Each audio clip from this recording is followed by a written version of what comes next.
Good evening, and welcome to the third annual Veterans Values and Voices, a spoken word presentation to honor all American veterans today, Veterans Day, by giving veterans and their family members a venue through which their voices may be heard. I'm Scott Hauer. 7 years ago, Annie Ginter and I co-founded Right Face. Right Face is a Lancaster area nonprofit which strives to assist veterans in their readjustment to civilian life by facilitating free creative writing workshops. First off, thank you to all who made this show possible. Marcy Delegan of South Central Partners, Barry Kornhauser of the Ware Center and his crew, Chris Jackson, Wesley Bullock, and Amy Banks, Millersville University. And a special thanks to John Gertie, Brendan Stengel, Dave Lefevre, Lisa Farabin, and J.C. Fetlock of Music for Everyone, and all the poets who graciously sent in videos of themselves reading their works on very short notice. It takes a village, they say. I'm very proud and honored to be part of this town. Thank you all so very, very much. Because of COVID-19, this year's presentation is all virtual and features the works of 9 unique poetic and storytelling voices. Additionally, through the collaborative efforts of Right Face and Music for Everyone and their new initiative, Music for Every Vet, there will be 4 songs performed that were written by veterans and crafted with them, and the musicians for Music for Everyone into really impressive works. I hope you find the show entertaining, emotionally stimulating, and thought-provoking. John Gertie, the founder of Music for Everyone, would like to say a few words as well. And then we'll get on with the show. Thank you. Thank you, Scott, and welcome everyone. I'm John Gertie. I'm founder and executive director of Music for Everyone, and I can't tell you how excited we are about this program. Our mission is at Music for Everyone is to cultivate the power of music as an educational, community building, and public health tool in Lancaster County. And this effort, the Music for Every Vet effort, was born out of an initiative we launched about a year and a half or so ago called Music for Everyone's Well-Being, where we're trying to cultivate the power of music as an individual therapeutic and public health tool. And when we heard about what Scott was doing with the vets with Right Face, we were like, boy, this looks like this could be a great opportunity somehow to marry the spoken word to music, and hopefully, the sum is greater than, the whole is greater than the sum of the parts. So we reached out to Scott, and he was all for it. He was excited about it, and so it went from there. And I think what you're going to find out is these pieces that have been written by the vets are incredibly powerful, incredibly moving. I do want to thank the work of our musicians, particularly Dave Lefevre, Lisa Fairman, and also Brendan Stengel, who did a lot of the administration of the program. But we are so excited about this and its possibilities. You are going to be blown away by what you hear. But most, I also want to really thank Scott Hauer. Again, when we reached out to him, he was nothing but, yeah, let's do it. It's great. But what's really inspiring about Scott is his unyielding commitment to helping vets, and that truly is inspiring as well. So, thanks so much for tuning in, and I think again you're going to find these pieces they're going to blow you away. So again, thanks. We're excited about it, and we appreciate your support, and enjoy the show. Thanks.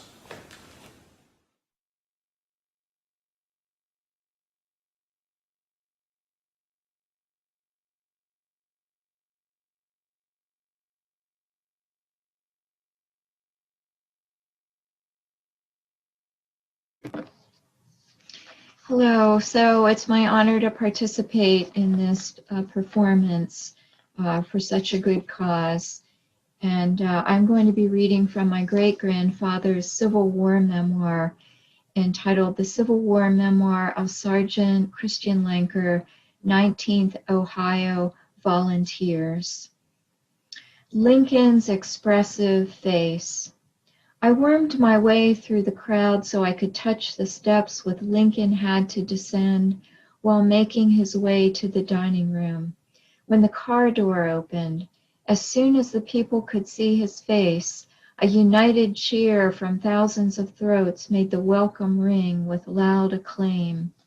The first glimpse made an indelible impression upon my memory which will never be effaced.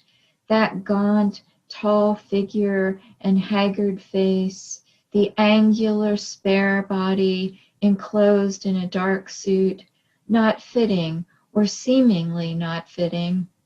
Above all was that face, which once seen could never be forgotten.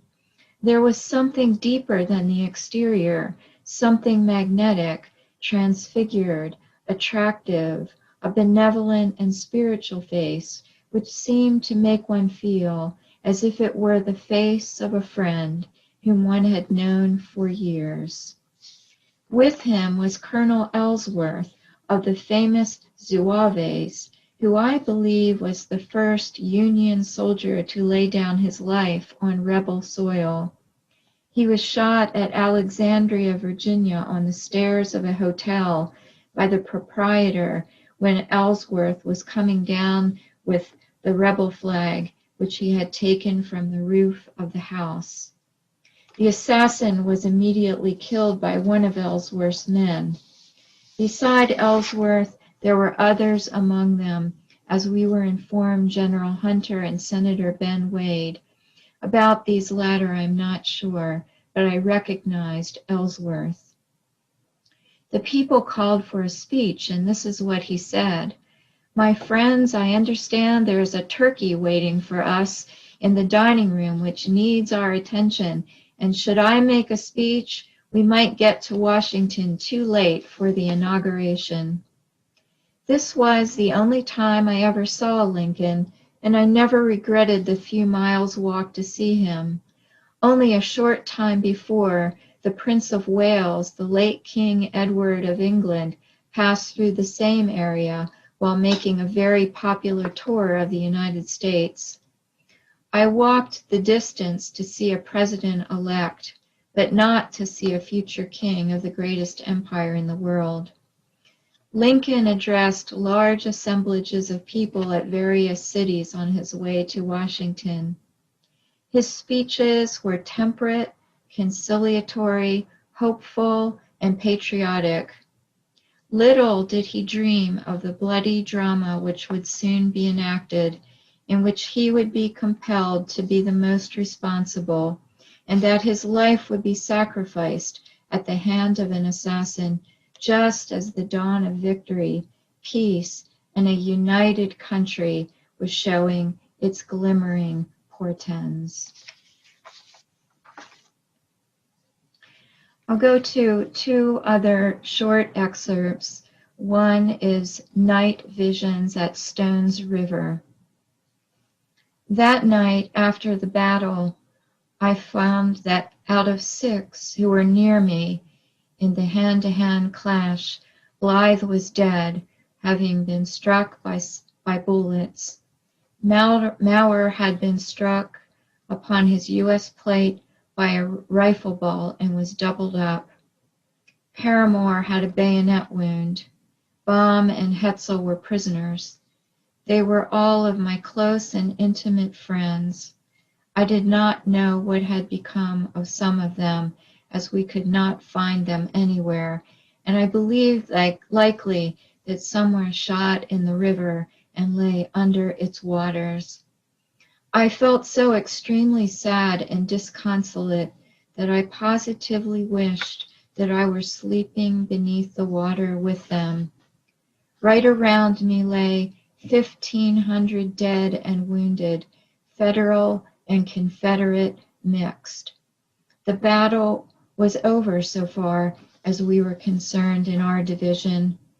Night after night for nearly a week, in my dreams and night visions, I fought that battle over again.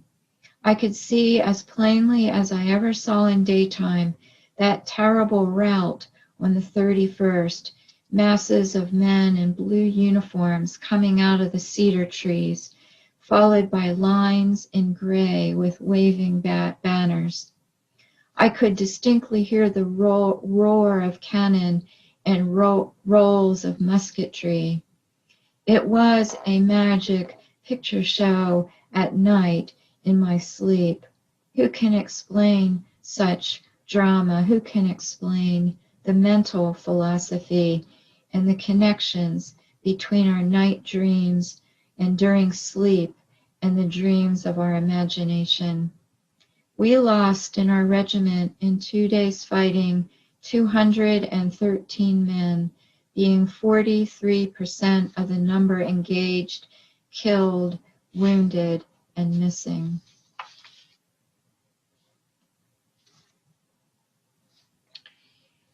This is an excerpt regarding the Union soldiers' reaction when they heard of the death of the Confederate Major General Patrick Cleburne.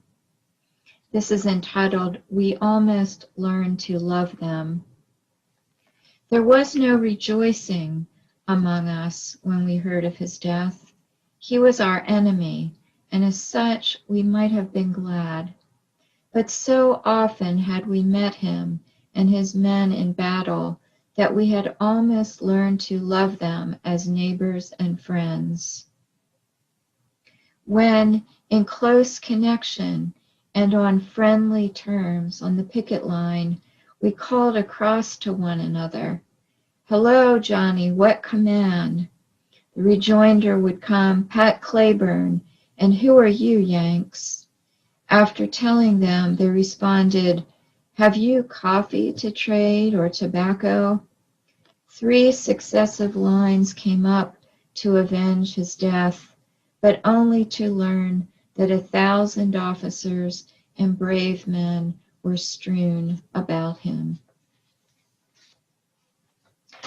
Lastly, I'll end with a poem that I wrote many years before I even knew about the diary of my great-grandfather, and there were some strange parallels between my experience along the Tennessee River and my grandfather's memoir entries. This is entitled, "After the Battle of Shiloh." How does his dream find me in the very hills where he marched over 100 years ago, not knowing, alone under tarp at night? I reach for a gun I never had and never will. I dream it is slid carefully under my pillow in this midnight mountain near the Tennessee River. I am certain I will soon be dead. How does some dream of his find a way to spill a swollenness in my gut, not getting it decades before his diary is found?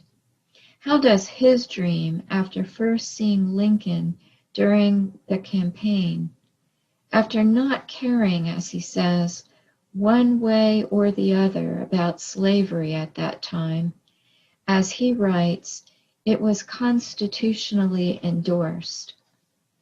How does his dream urge him, though, to press through the crowds to see for sure whether there's something deeper than Lincoln's exterior, something even spiritual, to say that Lincoln in this way is not ugly? How did his nighttime philosophy lead him to wander on shoeless horse to seek out the elderly slave Moses and to sit with him beneath the wide oak, to breathe with him the breath of hawk, to hear the bleeding song silently seep from the broken skin of black men? What blasts of cannon fire dreams catapult across time itself as dead comrades, white and black, lie all about him, so that he positively wishes, as he says, he himself is dead beneath the waters of the Tennessee.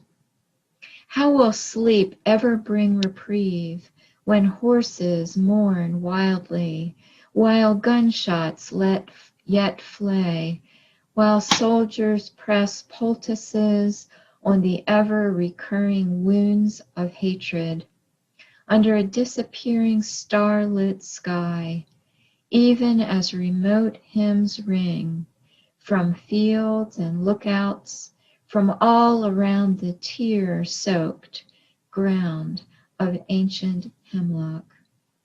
Thank you.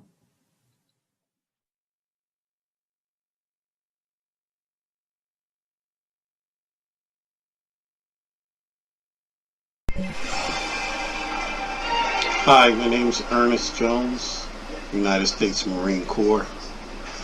Today I will be doing a poem called Love of a Father. The sunrise during the day, helping me find my way to where you are. I've traveled a long way, and at night I ask God to keep y'all safe and okay. Love of a father never fades. Tears roll down my face, 'cause in my heart, y'all can never be replaced. I dream of their smiling faces, wishing I could be there, kissing and embracing their tears. Love of a father always cures. Y'all are a part of me, and I'm a part of you. As long as we remember that our love for each other, we will always be together. Whatever I have to do, I will make my way back to you. Love of a father lasts forever. Thank you.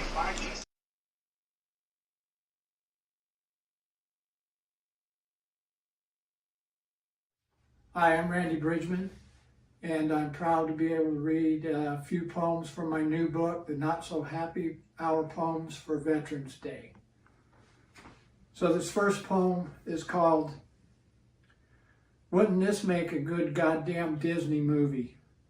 As told by Mr. Booker T. Middleton, who then spits his honeycut on my shoe and says, fucking strays. She's a first sergeant, U.S. Army retired, an outside, under the porch, chasing cars, bark at the moon, piss off the neighbors, shrapnel in the ass kind of bitch, who after 4 tours in Iraq felt that she'd earned the right to lay in the middle of the road and not move for anyone. She'd had 7 litters of pups by low-down dogs who went by the names of Gunner or Chief or Major. She hated a man in uniform and had already chewed up the mailman and the animal control officer and the scout leader of Troop 176, who for some fucked up reason thought she'd look good in a Boy Scout handkerchief before they tracked her down and locked her away.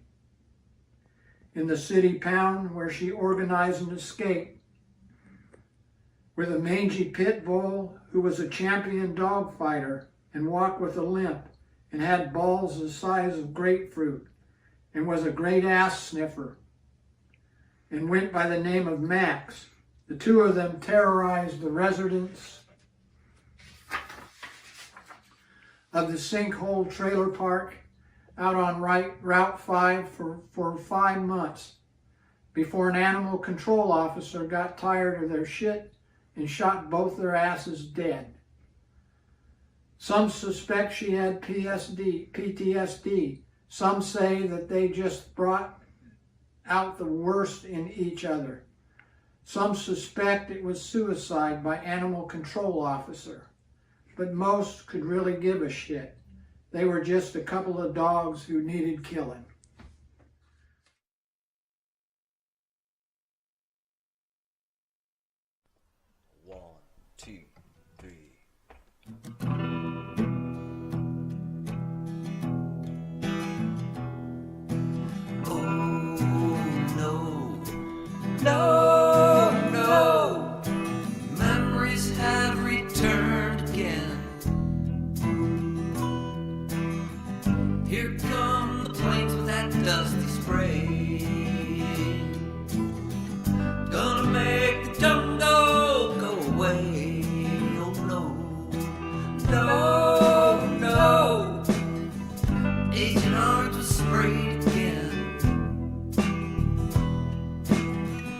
thinking eyes, rushes, and pain. That was all a lie in the eyes of the VA. No, no, Agent Orange is a pesticide. They said it's safe for humankind, but as you know, what's left us is pride. It's ruining our lives. It's hard to live our lives. All we have is pain to live by.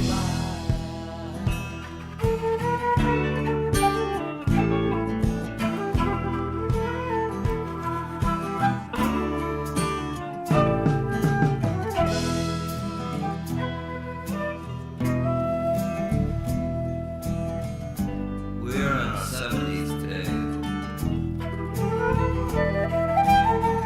Worried about the time that remains. Our children married with kids of their own. Many problems we brought home. No, no, Agent Orange is to blame. Just wanted time to love again. Chemo and radiation took that away. Now we only live for today. Made it home to a family. There were no monuments to see. Many in this country never knew. Agent Orange is a U.S. tragedy. Ruining our lives. It's hard to live our lives. All we have is pain to live by.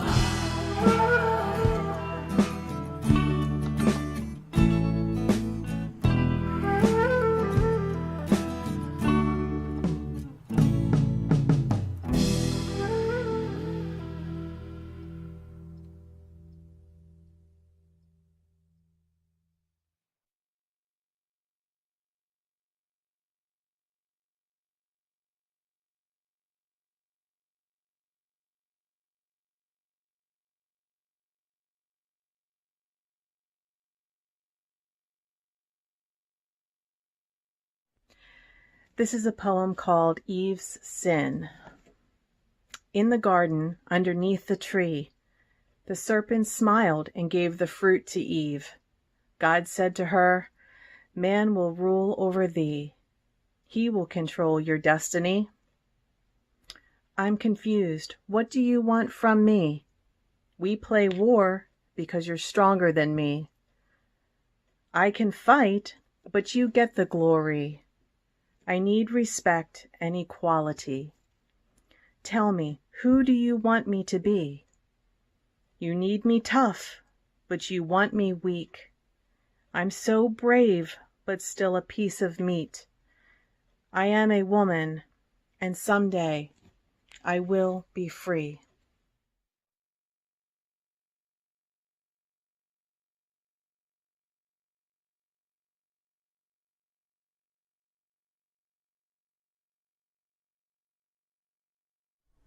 She never cried when her father died, although she loved him so. She only sighed and wept dry-eyed at his graveside covered in snow. Seen way too much, she's done with her gun. A billion buzzing flies can be The stench of death waiting for no one who lives life in a Humvee. Unexpected sound, she hits the ground. Why does she feel so different? Her right to tears left sacrificed. Apathy, an unfair price. She never cried when her father died, although she loved him so. Like the gritty wind-blown desert sand, grime of war across the land had turned her heart to a small black hole and permeated her stolen soul. Was often said, leave no man behind.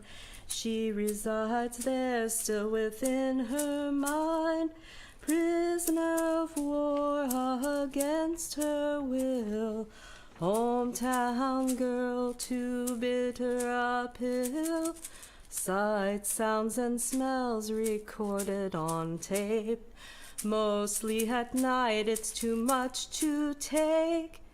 She only sighed with sad, dry eyes at his graveside covered in snow. She wants to cry, but it seems she can't. If she could cry, she would end this rant. If she could cry, neutralize the bile. Just one cry, she'd relearn to smile. She never cried when her father died.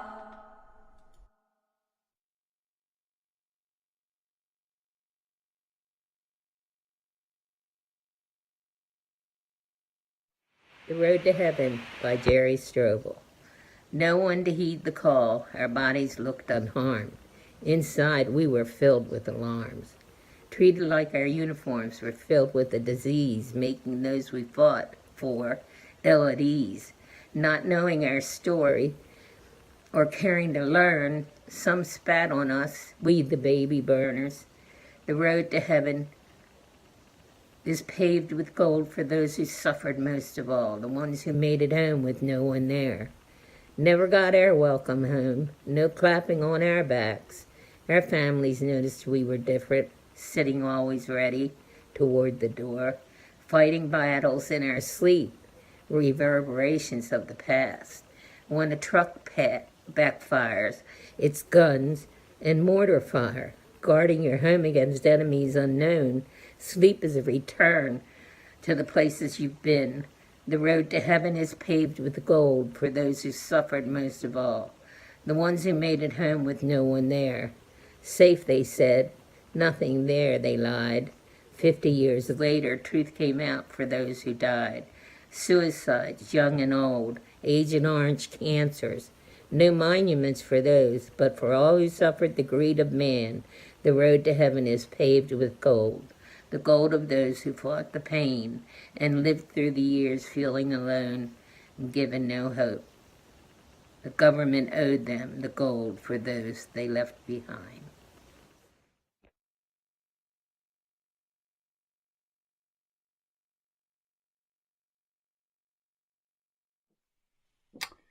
Hanging in midair.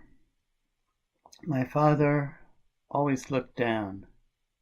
He never saw the face or the eyes when he spoke to someone, or when he left his many wives. It took me decades to think about the ball turret gunner of a B-17, a glass ball hanging from a big brown metal belly, hanging in midair. Not like the embarrassing hanging of a shirt untucked, or a woman's stocking falling down, pulled up in a minute when suddenly embarrassed to be seen. The gunner's ball can't be pulled up into the B-17 as it hung and hung, the gunner an inviting target.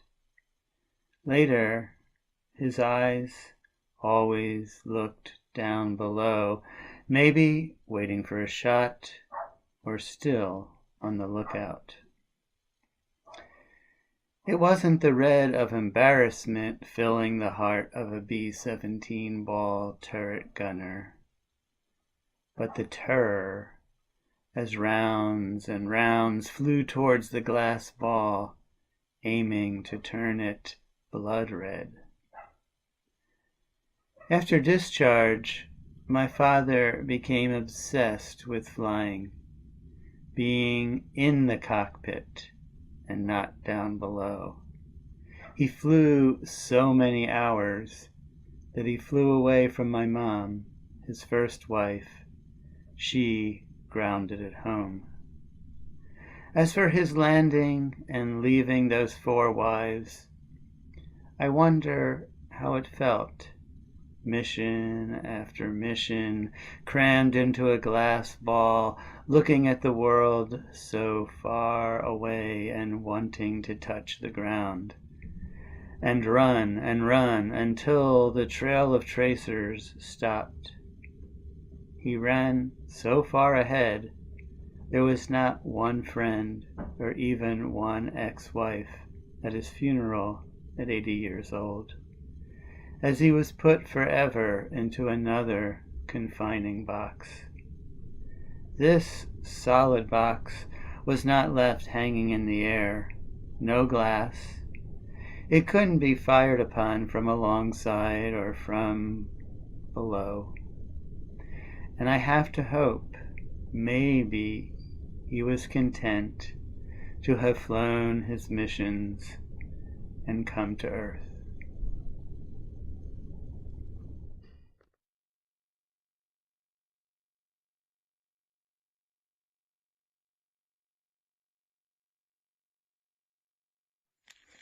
This is a poem called The Invisible Soldier. I am the invisible soldier, a small-town girl with strength and pride. While dreaming of holy wars and Camelot, I was struck on the blind side. I was needed, they said, proud to join a band of brothers. But you cloaked yourself in camouflage, so I didn't see your true colors.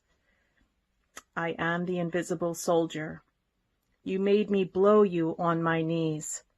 Staring at your oak leaf clusters, shall I stand for you at attention or at ease?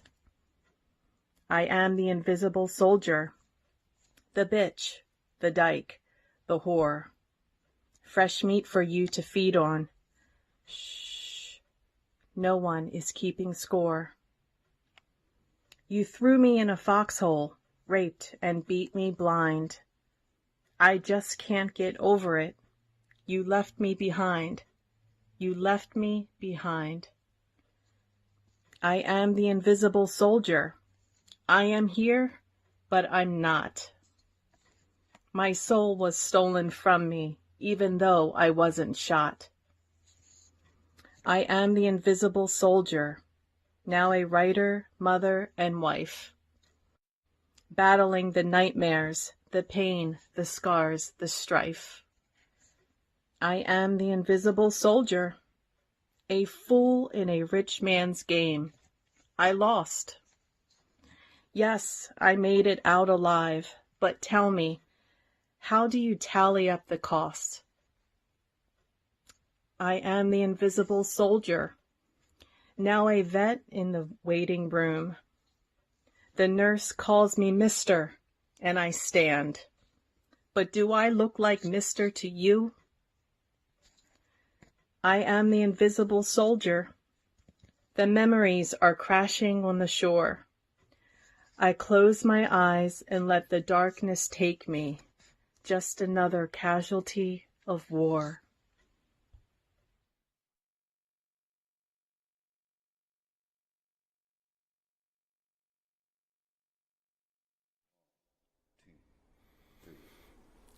We all know that war ravages, it's been said, it turns all men to savages. But look inside, and we may find changes of a different kind.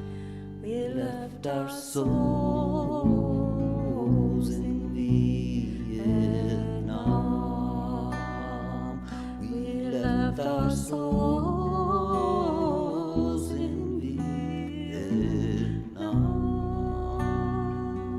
We went to do what some of us knew in our hearts was wrong. We had to prove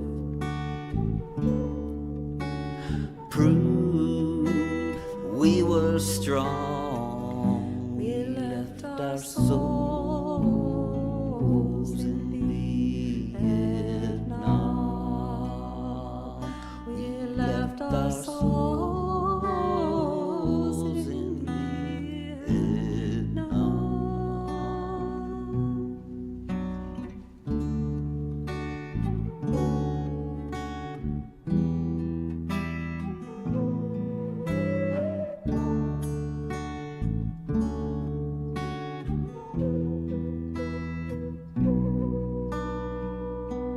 We sent them where they should not be, by secret men with secret orders. We were never meant to see the results of those orders.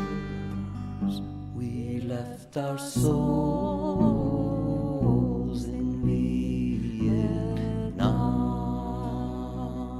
We left our souls in Vietnam. Clandestine war never happens, but ravage it does. Even when they said we were never there, we left our souls in Vietnam. We finally came home, kept our mission close, never speaking of what had happened. We wept inside so only we would know.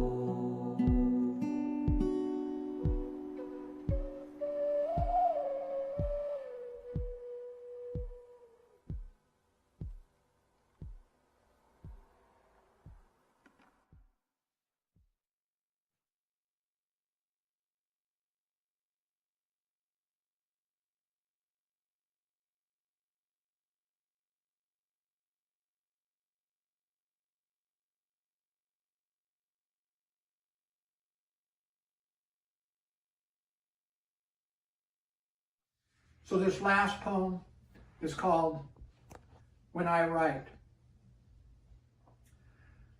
Sometimes I can hear the boy I once was answering for the things that wasn't my fault.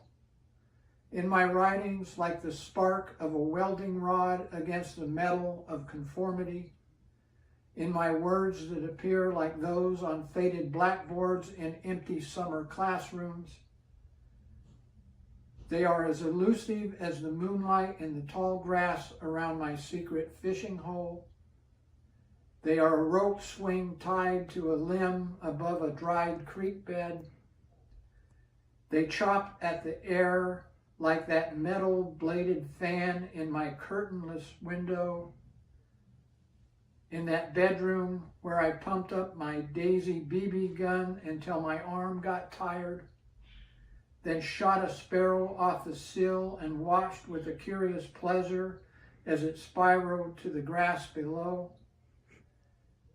There is something there in my writings more than childhood cruelty, a meanness that comes with the determination of a bullfly beating itself against a kitchen window, a secret shame, the kind that comes only out of abuse or from the turning of heads and the loss of innocence. Thank you.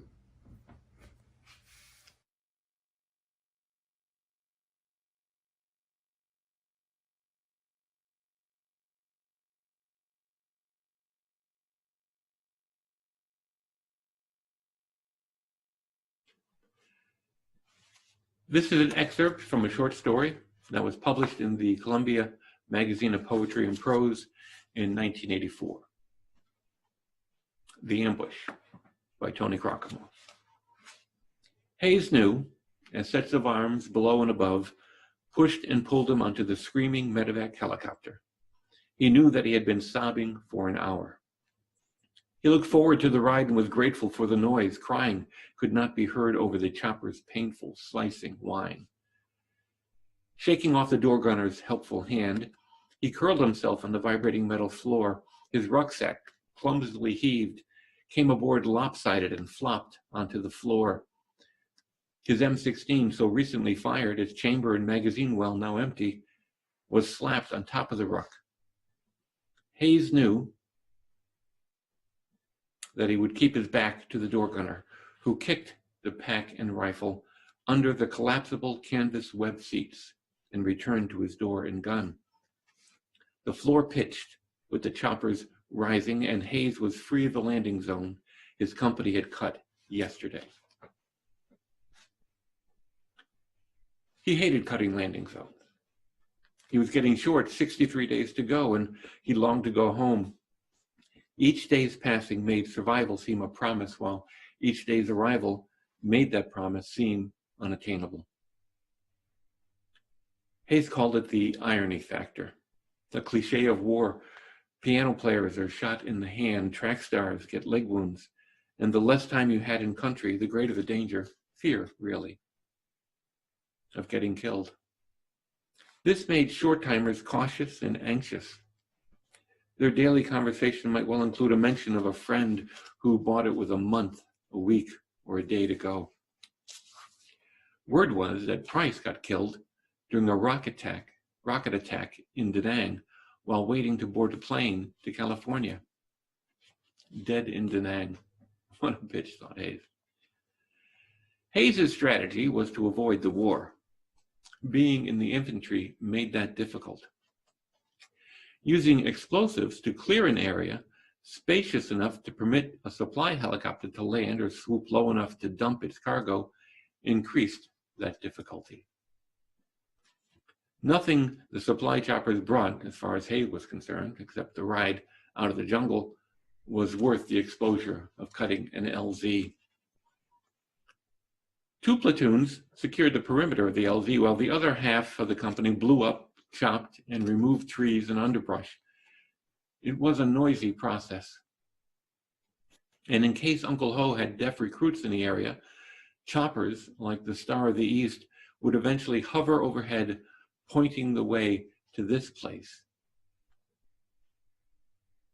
Every 5 days, the company was resupplied and the enemy notified of these Americans' latest location. In between, the company was stealthy. Hayes hacked at the thick green tangle of nameless brush with his machete. He molded C4 plastic explosives low on the trunk of a tree too large to chop. Later, as machetes became heavy, C4 would be used to splinter even scrawnier trunks. After the second explosion, Hayes went to the perimeter to speak to Hartzman, a new arrival, who had drawn guard duty. Short-timers usually shunned new recruits, fearing their inexperience. Time stratified the social order of the platoon. Friendships grouped around departure dates. Introductions went from names and hometowns to how long he got left. Being short was a mark of superiority. Hayes figured Hartzman, being new, would rather work on the LZ. Blowing up trees was busier and more of a distraction than squatting alone in a foxhole staring at the jungle. Hayes didn't tell Hartzman that he suspected the construction noise might well entice the VC to lob a few mortar rounds toward the LZ. They traded places. It was an even swamp. Hayes preferred the foxhole vigil. Hartzman longed for the noise and the companionship of the LZ. The LZ, although cleared without interruption, was not completed until dusk. Hayes did not consider the absence of enemy activity reassuring. He viewed it as not as proof of safety, but merely as no reply to a loud request for trouble. He was sure that every VC and North Vietnamese Army regular within miles now knew where he was. If they didn't make trouble, it was because they chose not to. When they wanted to, they would. Tonight, tomorrow, whenever they chose. The company secured the LZ for the night. They would be resupplied in the morning. Fire bases within range were given the company's coordinates and code. Captain Olin called for the rounds to be dropped within 150 meters of the perimeter. The first shell, not explosive for safety, was close. Olin called in an adjustment. The second dummy shell burned through the air over Hayes's head and stabbed the jungle maybe 100 meters out. The captain asked for more elevation and a live third round. The triple canopy jungle swallowed the light and muffled the sound and force of the explosion. Olin was satisfied that the artillery had the company plotted. Hayes had second watch on a four-man position. Between 10 p.m. and 6 a.m., he'd be on watch 2 hours and off 6. He might get 5 hours of sleep. In the morning, he would blacken another day on his wallet calendar. The morning ritual, he thought, as he spread the poncho and camouflage blanket on suitably level ground. Always the morning. Monday began with the denial of Sunday. The past 303 days did not count. Time had stopped when he arrived in Vietnam and wouldn't begin again until a year had passed. The 62 days ahead, if there were 62 days ahead, contained all time. He would leave the last calendar day unblackened. Halliday came to him, offering the Seiko, 11 p.m. Hayes dropped a wristwatch into his fatigue shirt pocket. In an hour, he would hand the timepiece to Rawlins. 60 minutes later, Rawlins would shake Betts awake. Betts would pass it on to Halliday. Halliday to tinker to Everest a chance to hell with it. Hayes had more than 4 hours of uninterrupted sleep in the 9 months in the field. Night guard duty was another tedious inconvenience, and Hayes often had to struggle to remain awake for the full hour of watch. Hayes had never hit trouble after dark, unless you count the night Tree Frog died. Betts was convinced Tree Frog had dropped a grenade he meant to chuck at some offending shadow. And Betts had been only a few yards away when it happened, so he should know. I'm sitting there looking out at nothing, says Betts, and he's at the next position. I can't see him. It's about 2 a.m., and he scares the hell out of me. He calls over. He goes, Halliday, that you? And, no, it's me, Betts. I said, be quiet, man. You're going to get us killed. And he says, I see something to my left towards you. And his voice is all jumpy. And now he's got me going. And I don't see anything. And then he says, oh, shit. Just like that. Oh, shit. And then the explosion knocks me on my ass. And the next thing I know, the whole perimeter is opened up. I thought we're under attack. I call it Tree Frog, but he's not answering, says Betts. For the better part of an hour that night, the perimeter was out of control. Captain Olin, then new to the field, quickly called in artillery support to the perimeter. Trees that leapt forward with the burning, blinding flashes of exploding shells were slammed back into place by the fearsome gravity of darkness. The earth quaked. Sudden looming shadows were more frightening than the relentless dark of night undisturbed. Nervous, crouching men fired to drown out to control the threatening din of shell and rifle fire. They fired at the dark, murdering their fear. Tree Frog was dead. A bird removed him the next morning. 11 months later, guys were continuing to argue that VC got Tree Frog. They swear they saw VC that night and insist they were firing at VC, not shadows, not darkness. Hayes hadn't seen any VC that night, but he did spray a magazine's worth low to the ground in a fan-shaped pattern, spreading out from his foxhole. You could get killed by things you didn't see, things that weren't even there, just like Tree Frog. Hayes usually thought of Tree Frog when he began his watch. Even so, the face of the dead boy from Texas was fading.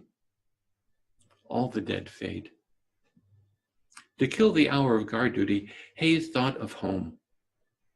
He had discovered that by concentrating, he could take a vivid walk through his house. These walks began in his room. It was always night. He was always alone.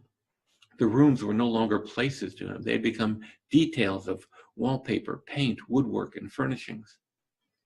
One night, he heard a tick from the oven clock. It was a fleeting flash of an experience, the impression of a sensation, gone before it could be examined or savored, yet undeniably real, only weakly impeached by the impossibility of its having occurred.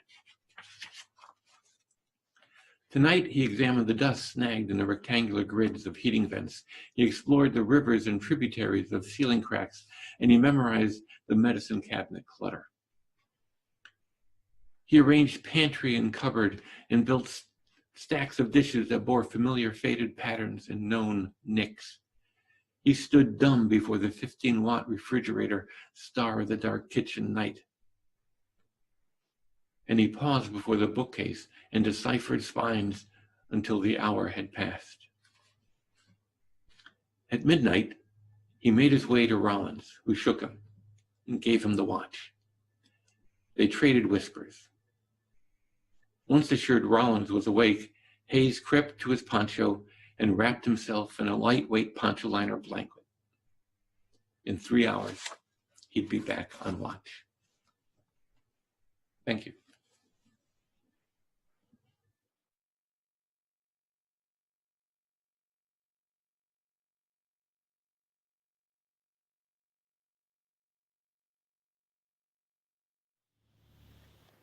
They had no idea when they signed the papers, took the oath, just how long their war would last.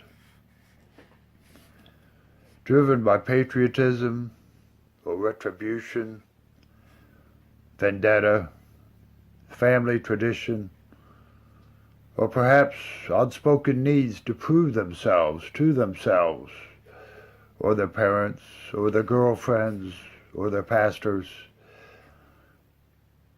They heeded the call within themselves, each and every one of them. Confident in their youth, trusting in honor and heroic homecomings, innocent of even a notion of just how much their wars would change them.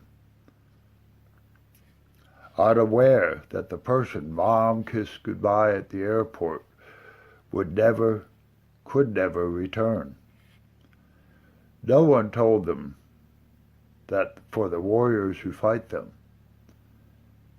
and for those who love them, all wars last a lifetime.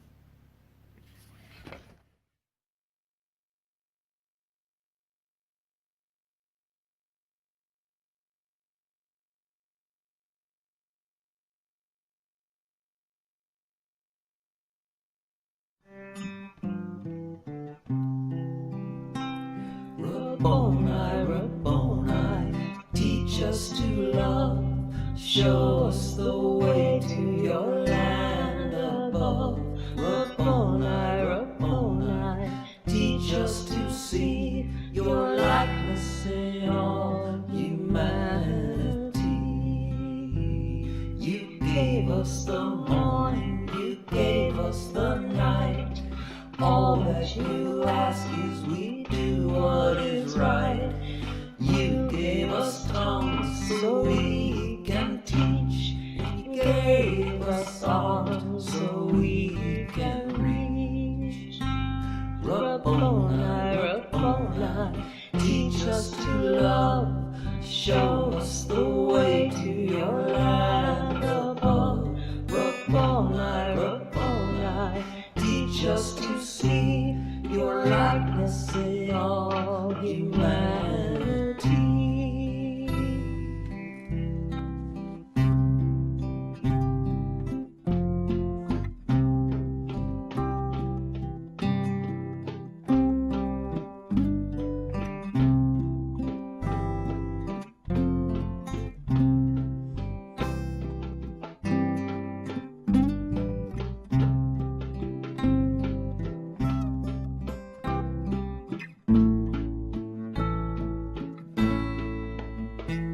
You gave us the world to care for and keep, the bird in the air, the fish in the deep.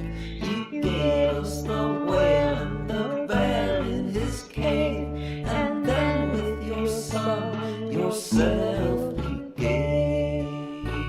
Rabboni, teach us to love, show us the way to your land.